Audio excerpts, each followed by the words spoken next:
welcome back to our podcast. I'm the Disturbed Southern Belle. And I'm the gentleman.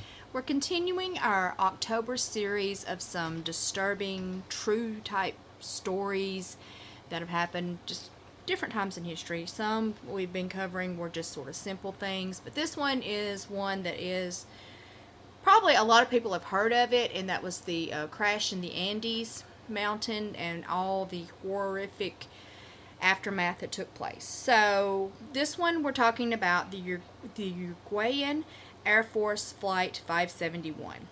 So this was this chartered flight of a Fairchild FH-22-7D from Montevideo, Uruguay to Santiago, Chile.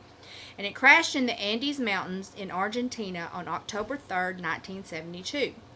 The accident and subsequent survival became known both as the Andes Flight Disaster, or Tragedia de los Andes, which literally translates to Tragedy of the Andes, and the Miracle of the Andes, which is Milagro de los Andes. So, as you can imagine, this was not a good situation to be in, basically, after it went down. So, basically, this inexperienced co-pilot, Lieutenant Colonel Dante Hector LaGuardia, was piloting the aircraft at the time of the accident, and he mistakenly believed the aircraft had overflown Carrico, the turning point to fly north. So he thought they had reached a certain point that they had actually not reached. So he begins descending towards what he thought was an airport in Santiago, Chile, and he failed to notice the instrument readings indicated that he was still like 60 to 69 kilometers or 37 to 43 miles east of where he thought he was. So he was way away from where he thought he was. Yeah. And he starts descending like he's going to land, basically. So upon regaining visual flight conditions, he saw the mountain and unsuccessfully tried to gain altitude. So he's like, oh crap, he sees the mountain, he starts trying to go up, and the aircraft struck a mountain ridge. And it sheared off both wings and the tail cone. So, not recoverable, basically, you know what I'm saying. So, it's not funny, but you know what I mean. There's no coming back from that. They're going down. There's no wings, knocks the back of the end, whatever. Yeah. So, the remaining portion of the fuselage slid down a glacier at an estimated 220 miles an hour, or 350 kilometers per hour. So, it's flying down this, side of this glacier. It descends 725 meters, or 2,379 feet, before it rams into this ice and snow mound. So, it goes a good ways. It goes a good ways down, and it's flying. So, you can imagine when it slammed into that was even more devastating, as you know what I'm saying, throwing people around even more. So, the flight was carrying 45 passengers and crew, including 19 members of the Old Christians Club rugby union team, along with their families, supporters, and friends.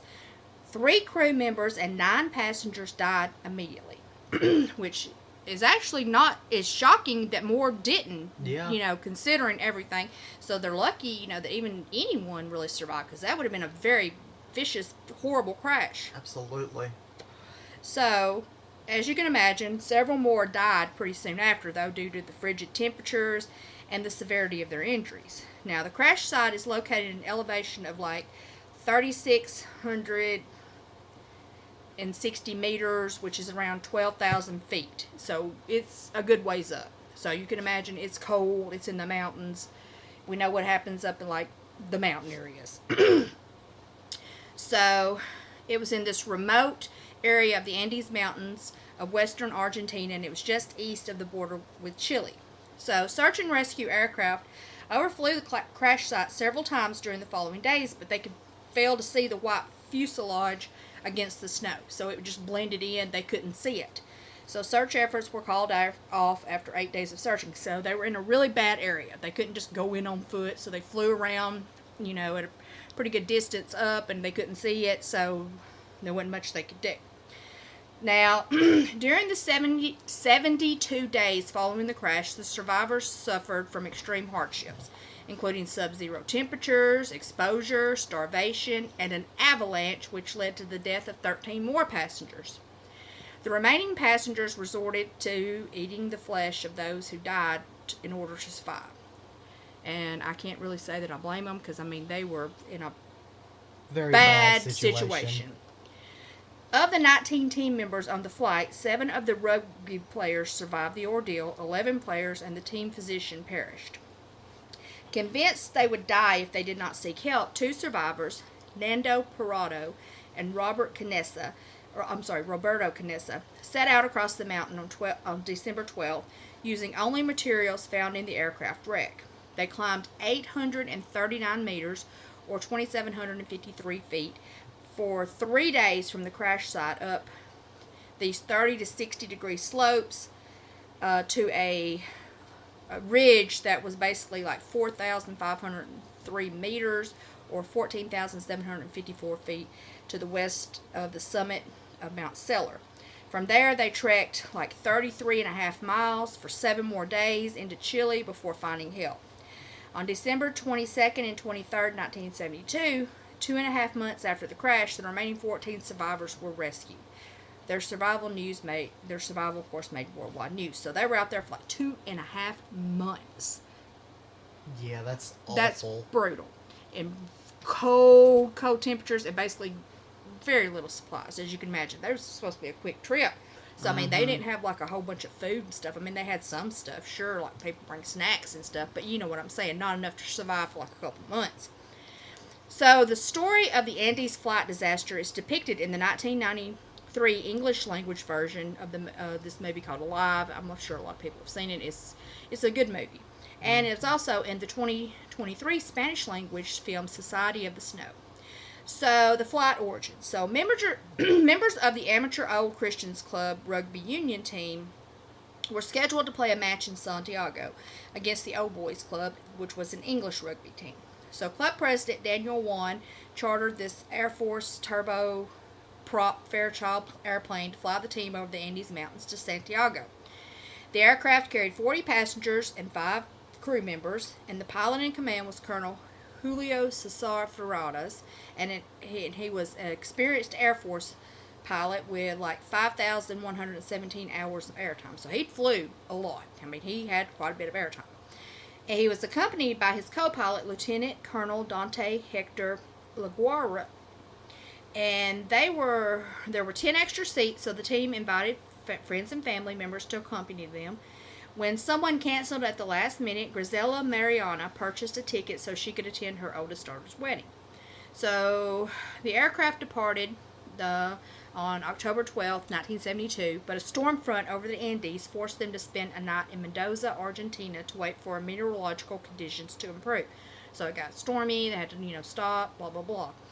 Although there is a direct westerly route from Mendoza to Santiago, the high mountains, including Mount Aconcagua, at 6,959 meters, or 22,831 feet, were near the service ceiling. So they couldn't really fly over them. This plane could only go so high.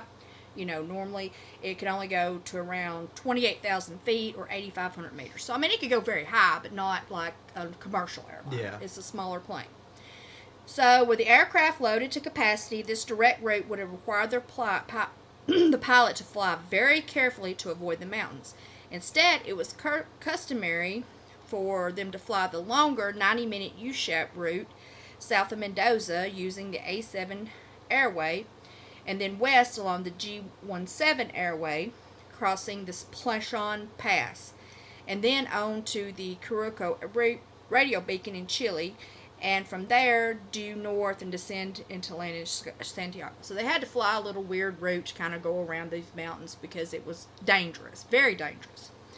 So the weather on October 13th affected the flight adversely, as you can imagine. On the morning of the flight, conditions over the Andes had yet to improve, but the weather was expected to improve by early afternoon. The pilot delayed the flight and took off at around 2:18 p.m. So he waited, till later in the afternoon when it was supposed to be better weather, and he took off on Friday the 13th of October. Sinister date, I know. He flew south towards where he was supposed to, the radio beacon at flight level, and he radioed their position at the airport to inform them that they expected to cross the Planchon Pass at around 3:21 p.m. And the Planchon Pass was like this air traffic control handoff point between Chile and Argentina. So he expected to go across there around 321. So after crossing the Andes into Chile, the aircraft was supposed to turn north and initiate its descent into the Pujol Airport in Santiago. So pilot Ferradas had previously flown across the Andes over 29 times, and on this flight he was training his co-pilot, who was at the controls. As they flew above the Andes, clouds obscured the mountains below. The plane was nicknamed the Lead Sled by pilots because they considered it underpowered. Good to know, right? Very good to know. Exactly. That's exactly what you want if you're going to have to fly over, mountains where you're going to have to make quick things. You want something that's considered underpowered. But anyway, the fuselage of this aircraft and others had been stretched to add an additional 1.83 meters or 6 feet in this section, so it was supposed to increase passenger capacity from 52 to 56 and make more room for cargo between the cockpit and the passenger cabin. A total of 78 FH-227 aircraft were built, 23 of which eventually crashed. So this is not necessarily a great plane. No, it is not. 78 of them were built, 23 of them crashed. Kind of makes you think that maybe this one shouldn't have been allowed to fly. Yeah, you got you there. Yeah, I agree. So due to cloud cover, the pilots were flying under instrument meteorological conditions at an altitude of 5,500 meters or around 18,000 feet.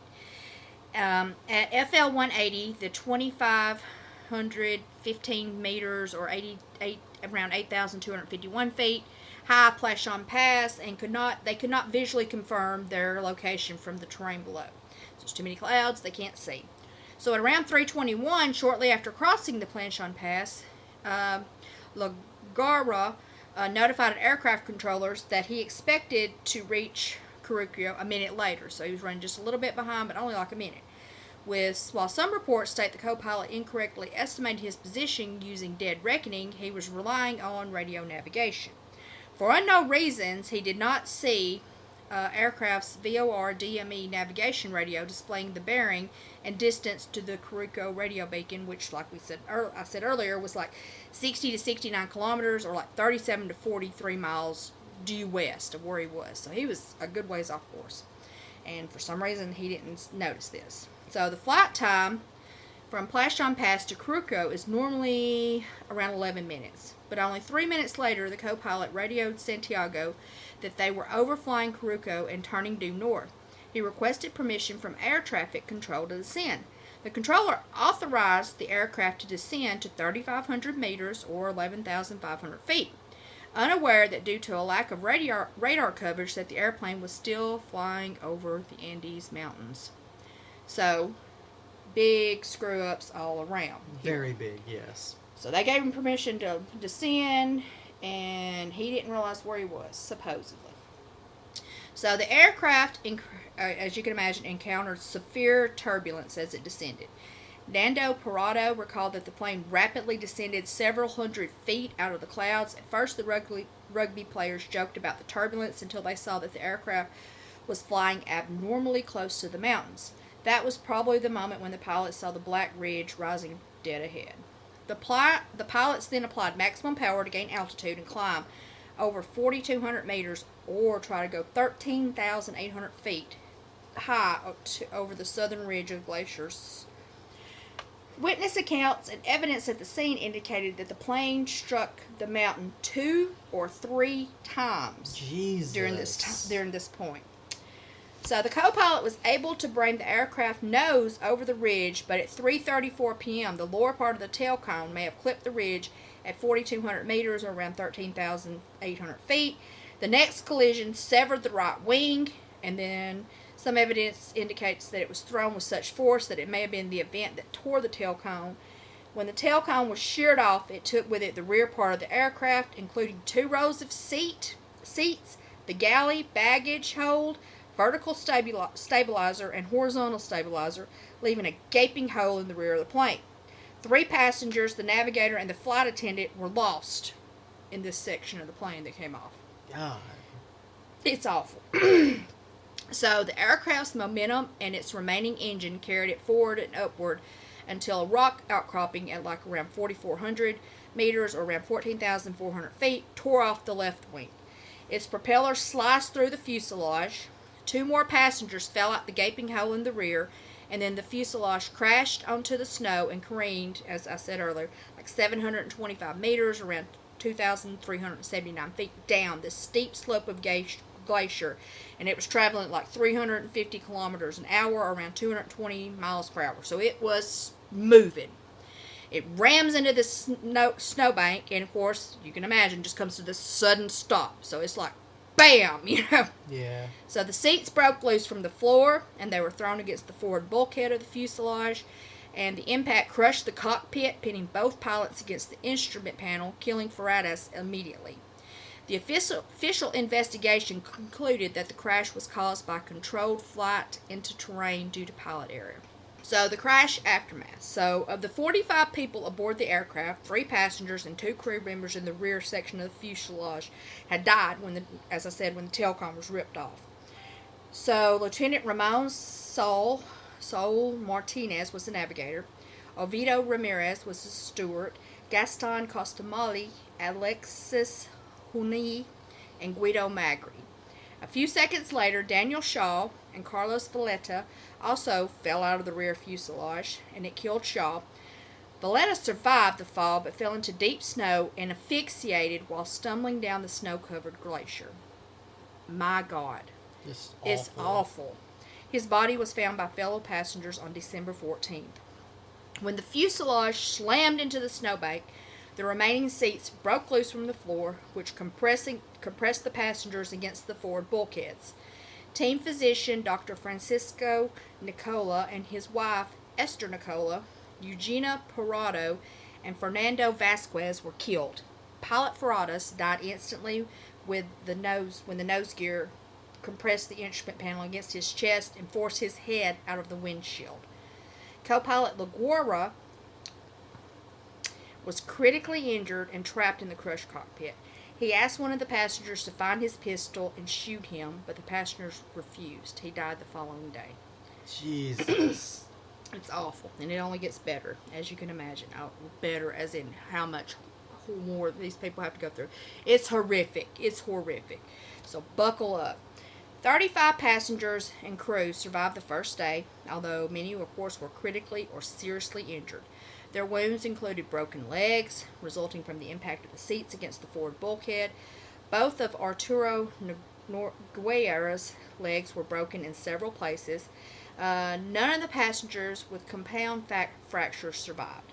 Canessa and Gustavo Zerbino were both medical students, and they quickly triaged the wounded and first treated those they thought they could help the most. So the ones that they thought might survive, of course, they tried to concentrate on them. Naturally. In that situation, what else could you do? So Nando Parado had a skull fracture, and he remained unconscious for 3 days, and his sister Susana was badly injured and semi-conscious. Grisela Mariana's legs were broken and trapped by twisted seats. Enrique Platero had a piece of metal stuck in his abdomen that was removed, and it brought with a few inches of his intestine with it. Jesus. When they pulled it out. He nonetheless immediately began helping others. So after they pulled it out, he just got him patched up a little bit. He just immediately started trying to help others. So he's tough. Well, I'll give him that, absolutely. So the Chilean Air Search and Rescue Services, known as SARS, S-A-R-S, was notified within the hour that the flight was unaccounted for. So 4 aircraft began to search for the aircraft based on its last reported position. And the news of the missing flight reached the Uruguayan media around 6 p.m. And that evening, when SARS officials could not locate the crash, they listened to recordings of the radio transmissions and concluded the aircraft must have crashed in one of the most remote and inaccessible areas of the Andes. They asked the Andes Rescue Group of Chile, the CSA, for assistance. Unbeknownst to the passengers or the search teams, the flight had crashed in Argentina even before crossing into Chile. So it wasn't even in Chile yet. Yeah. So, yeah. It crashed at this area about 21 kilometers or 13 miles from this place called Hotel Termas El Sosneado, which was this abandoned hot springs resort. So it was pretty close to this like abandoned resort, but they had no clue, of course. On the second day, 11 aircraft from Argentina, Chile, and Uruguay searched for the missing flight. The search area covered the accident location, and a few aircraft even overflew the crash site. The survivors tried to use lipstick recovered from their luggage to write an SOS message on the roof of the fuselage, but they didn't have enough to make large letters that could be seen from the sky by rescuers. They also used luggage to try to fashion a cross on the snow, but it failed to attract the attention of the rescuers.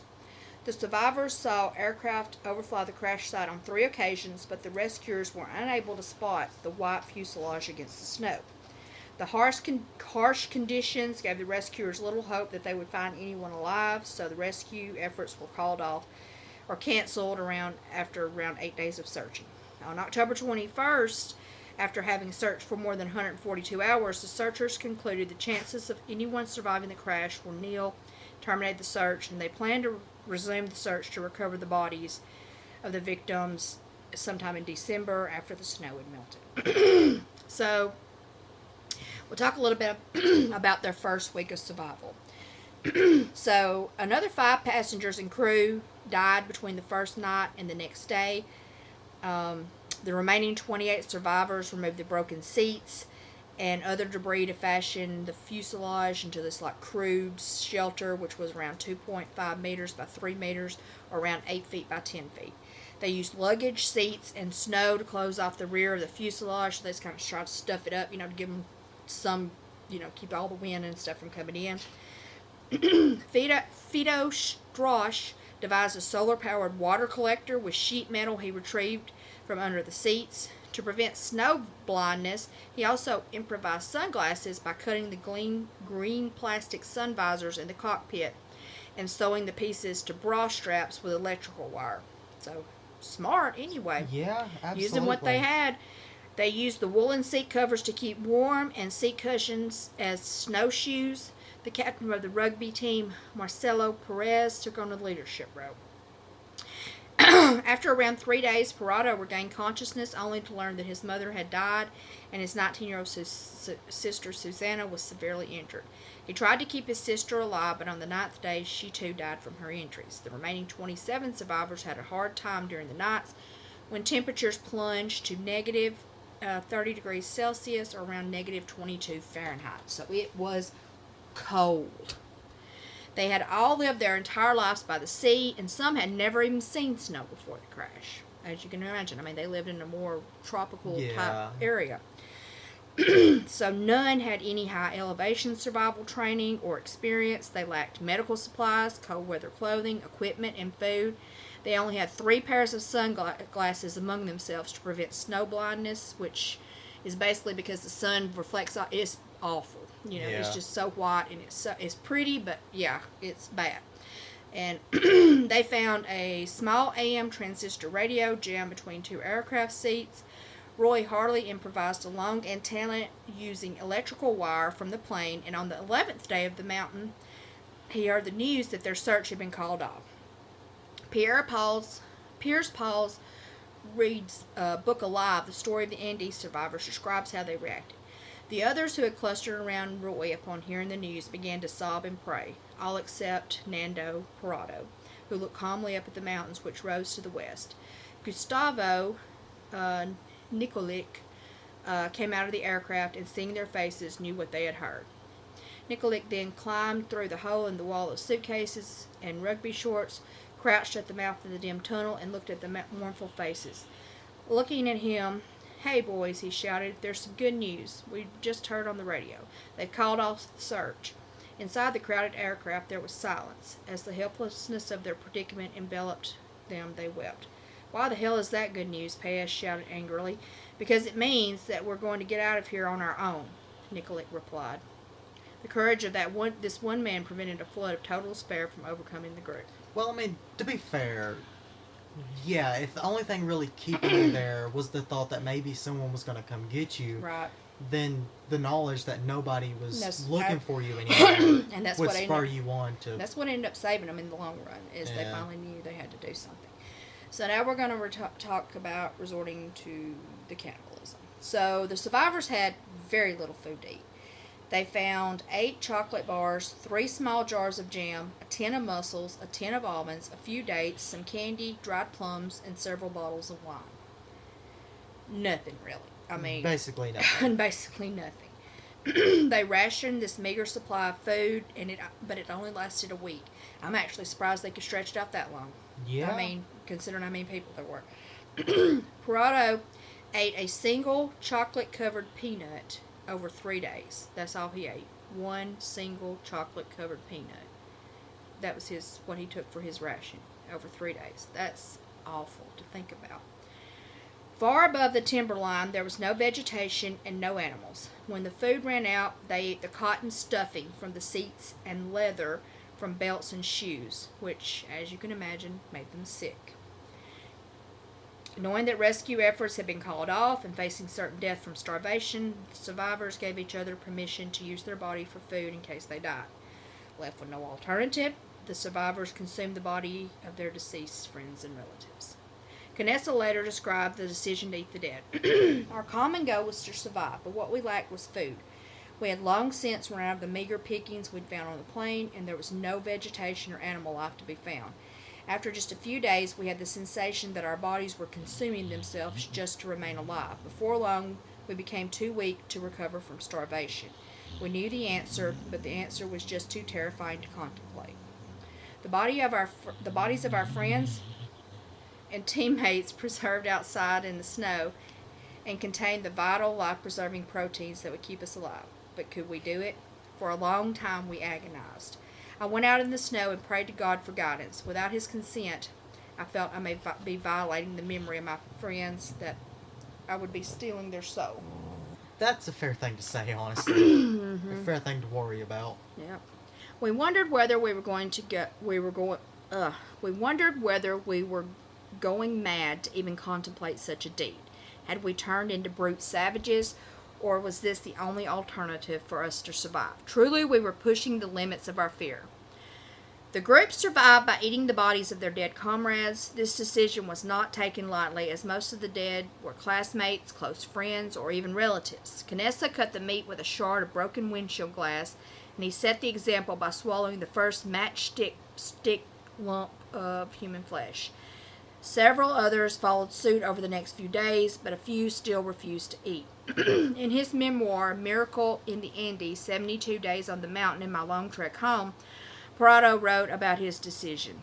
At high altitude, the body's caloric needs are astronomical. We were seriously starving with no hope of finding food, but our hunger soon grew so voracious that we searched anyway. Again and again, we scoured the fuselage in search of crumbs and morsels. We tried to eat strips of leather torn from pieces of luggage, though we knew that the chemicals that had been used to treat it would do us more harm than good. We ripped open seat cushions, hoping to find straw, but found only inedible upholstery foam. Again and again, I came to the same conclusion. Unless we wanted to eat the clothes we were wearing, there was nothing here to eat but aluminum, plastic, ice, and rock. Parado protected the bodies of his mother and sisters so they would not be eaten. They dried the meat from the bodies in the sun to make it easier to eat. At first, they were so disgusted by the experience that they could only eat skin, muscle, and fat, but in the end, they also ate heart, lungs, and even brains. All of the passengers were Roman Catholic, and some feared that eating human flesh would lead to eternal damnation. According to Reed, some survivors compared it to Eucharist, which is the conversion of bread and wine into the body of Christ, and that's how they could get through it, thinking about it like that. Others cited John 15:13 from the Bible to justify it. No man hath greater love than this, that he laid down his life for his friends. All who survived the ordeal decided to eat human flesh, though not without serious reservations, some including Numa Turcati only ate the bare minimum necessary for survival due to their deep revulsion. Javier Methal and his wife Liliana, the only surviving female passenger at the time, were the last to eat. Liliana had very strong religious convictions against doing so, and only reluctantly agreed to eat after someone suggested doing so was akin to receiving the Holy Communion. Close to midnight on October 29th, and 16 days after the crash, an avalanche struck the fuselage. While the survivors were asleep, almost filling the fuselage with snow and ice and smothering 8 people to death. Enrique Platero, Liliana Methal, Gustavo Nikolic, Daniel Maspens, Juan Mendendez, Diego Storm, Carlos Roque, and Marcelo Perez. The death of Perez, rugby team captain and leader of survivors, along with the loss of Liliana Methal, who had nursed many injured passengers like a mother and a saint, were particularly difficult to bear for the remaining survivors. At 34 years old and the mother of 4 children, Methal was the last of the 5 female passengers to perish, and the survivors made an agreement that her body would not be touched. The avalanche completely buried the fuselage, filling it to within 3 feet of the ceiling, or 1 meter. So, good grief. Yeah. The survivors trapped inside quickly realized that they would soon run out of air, so Parado took a metal pole from the luggage racks and used it to pry out one of the cockpit windshields and to poke a hole through the snow for fresh air. On the morning of October 31st, they were able to dig an exit tunnel with considerable difficulty from the cockpit to the surface, only to be faced with a blizzard that made them crawl back into the fuselage. So they're just getting it from every end. Despite the other extreme hardships that the group endured on the mountain, survivor Jose Luis referred to the avalanche as the worst part of the entire 72-day ordeal. The blizzard raged furiously for 3 days, trapping the survivors together with the bodies of the deceased inside the snow-filled fuselage. On the 3rd day, they began to eat the flesh of the newly deceased friends. Parado later said it was soft and greasy, streaked with bloods and bits of wet cartilage. I gagged hard when I placed it in my mouth. It's awful. Just everything about this is awful. It is. With Perez dead, Daniel Fernandez and cousins Eduardo and Fido Starish assumed the leadership of the group. They took over harvesting the flesh from the deceased and distributing it for others to eat. Before the avalanche, a few survivors insisted the only way to survive would be to climb over the mountains to get help because the co-pilot kept repeating before he died that the aircraft had overflown Carico. The survivors believed the Chilean countryside was closest at only a few kilometers to the west. Unbeknownst to them, they had crashed deep in the Andes mountain range, and the Chilean countryside was around 89 kilometers or 55 miles to the west. So a lot further than they thought. As the days passed, with the onset of summer, the temperature rose and the snow that had buried the fuselage began to melt away. In the first few weeks after the crash, some survivors set out on brief expeditions to explore the immediate vicinity of the aircraft, but they found that altitude sickness, dehydration, snow blindness, malnutrition, oh my goodness, and the extreme nighttime cold made it impossible to travel any significant distance from the crash site. The decision was made for a few survivors to leave on an expedition to get help. Some survivors were determined to join the expedition team, including Canessa, one of the 2 medical students, but other survivors were less willing to do so or unsure of their ability to stand up to such a long, physically demanding ordeal.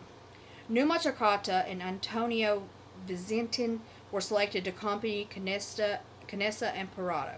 However, Takati's wounded leg had become infected, so he was unable to join the expedition. Canessa, Parado, and Vicentin were among the most physically fit and were allocated larger rations of meat to build their strength for the expedition and the warmest clothes to withstand the nighttime cold they would have to face on the mountain. They were also excused from carrying out the group's daily central tasks for the survival and could focus on training up for the upcoming ordeal. So basically they were trying to, build up their endurance a little bit, doing some stuff, eating more and things like that. Yeah. At Canessa's urging, they waited for the better part of a week for temperatures to increase. The expedition aimed to head west to Chile, but the large mountain on the western rim of the glacier presented a formidable obstacle. So instead, the team of 3 decided to head east. They hoped the valley would make a U-turn to the west that would lead them to Chile. On November 15th, after several hours of walking downhill east of the fuselage, they found the tail section of the aircraft with the galley mostly intact. They also found luggage with a box of chocolate, 3 meat patties, a bottle of rum, bottles of Coca-Cola, cigarettes, extra clothes, comic books, some medicine, and most importantly, the aircraft's batteries. They decided to seek shelter for the night inside the tail section, starting a fire to stay warm, and stayed up late reading comic books. The next morning, they continued descending to the east, but on the second night of the expedition, they nearly froze to death. They decided to return to the tail section and bring the batteries to the fuselage. They hoped they could power the radio and make an SOS call to San Diego for help. Returning to the tail, the trio found that the batteries were far too heavy. They were like 53 pounds each. They were far too heavy to carry back to the fuselage, which was an uphill climb in the deep snow. Instead, they decided it would be better to return to the fuselage, disconnect the radio, and bring it back to the tail section where the batteries were. Roy Harley used his knowledge as an amateur electronics enthusiast to assist in the process. Unbeknownst to them, the aircraft's avionics required 115-volt AC power, while the battery from the tail section only supplied a 24-volt DC, thus dimming their plan from the start. Well, they didn't know, but so. Yeah. So they gave up after several days of not being able to make the radio work and returned to the fuselage, realizing they would have to climb over the mountains on their own terms to get help if they had any chance of surviving. Along the way, they were struck by another blizzard.